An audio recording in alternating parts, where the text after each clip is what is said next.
Sausage rolls are an all-time classic English treat, but I feel like they haven't super caught on over here in the colonies. They were one of my favorite things that we ate in London, and ironically, the cheap ones from Greg's were like by far my favorite. I got sort of really obsessed with them, so I needed to figure out a way to make them at home. These are sort of an upgraded version of those. They're flaky, juicy, and really well seasoned. Let me show you why we need to be making more sausage rolls at home.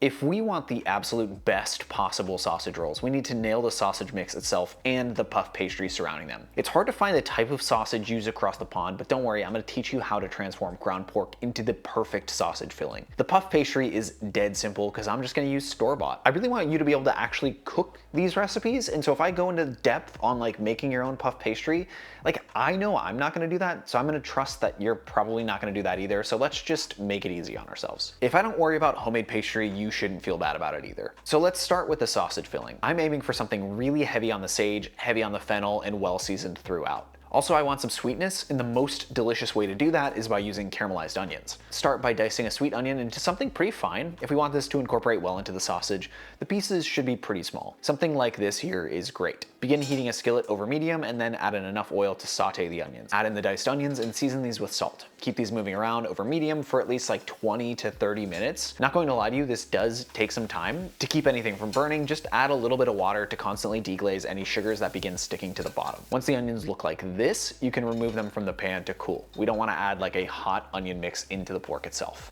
The other flavor component for the sausage are the herbs, and lots of them, mostly in the form of sage. From what I can tell, most English sausage contains a lot of sage, and that's probably what makes these so good. Take a few sage leaves and roll them into a little cigar and then slice into them. Turn those slices and then cut again. Run your knife through this to get your nice minced fresh sage. I'm also gonna add some dried sage as well, but I'll just add that to the pork later. I'm gonna add some fresh thyme as well. I'm just gonna put that into a pile of herbs and chop it. Fennel brings some really nice sweetness that slices right through the pork. To prep the seeds, I'm just gonna toast about a teaspoon in a dry pan and then grind it fine. The toasting takes like 10 to 30 seconds. It's really quick. The second you start to really smell it, you can just add it to your grinder. This is gonna allow that fragrant sweetness to incorporate really well into the ground pork.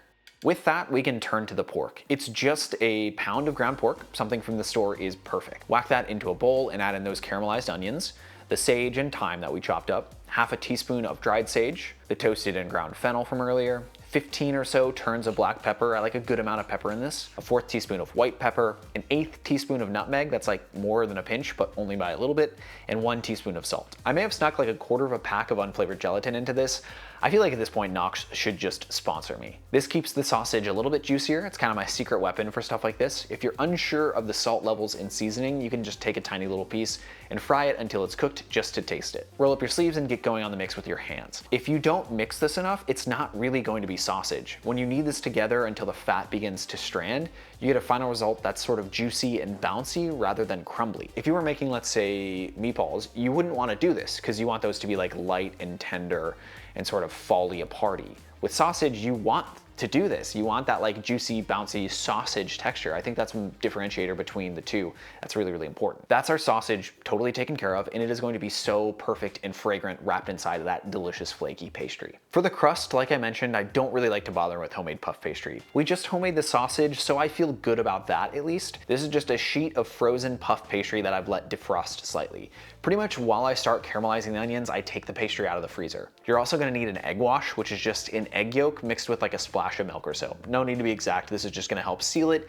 and go on top. Cut the dough in half to make 2 even pieces, and then roll each piece out just so the mixture can fit on easier. Add half of the sausage mix to the end of one piece of dough and spread it into an even log. From there, you basically just roll it over itself like a cinnamon roll. Try to keep the dough close and tight up against the sausage. Once you're at the end, brush on a little egg wash to help seal it together. Keep the seam side down and slice this in half. Use a serrated knife to make this a lot easier. Once each roll is made, I like to make little slits on the top so steam can vent out. If you don't make these little vents, it may blow out of the sides, which is going to cause you to lose some juice from the sausage itself. Some spillage is just going to happen no matter what, but this keeps that to a minimum. This is going to make 4 nice sized sausage rolls, but you can also cut them smaller if you want them to be more like a snack. I need to be able to imagine myself walking through a city with a sausage roll wrapped in a piece of greasy paper in my hand, rather than just these little poppable things. Everyone's got a preference. This is just what I like. Brush the egg wash onto the top of each one and set the whole tray in the fridge for an hour at least. This step makes sure that the pastry rises correctly in the oven and it keeps the sausages just a little bit juicier.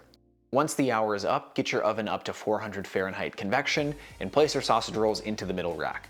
These need about 25 minutes in the hot box to get nice and cooked, but that's not the entire process here. This is just the first cook that's gonna set everything up, give the pastry a rise, and give it a little bit of browning. We need a second cook to deal with the potentially soggy bottoms. I like to take these out and place them on a rack. This is gonna allow some air to circulate around the bottoms so they can crisp up as well. 10 minutes back in the oven on the rack is good for a perfect crisp bottom and flaky top. Quick note, I used a slightly fattier pork this time. It's just what my store had. It's roughly 30% fat, which was just a little bit too much. So much fat poured out of these. They were still delicious, and honestly, maybe it was better that way, but I like versions made with 80-20 pork more. You probably can't see it, but there was like a pool of fat that ended up on the bottom of the tray, and it made the pastry a little bit wetter. It's not really what I like for this. All that being said, these are very glorious. Look at the crisp of that pastry, and I know you can't smell it, but the herbs really come through here. It honestly smells like a winter feast in a cold forest. I think that's kind of just the sage and thyme doing its magic. You gotta let these cool before you dive in. These stay hot for a really, really long time. I like mine with a little ketchup, but I've also made a homemade brown sauce in the past.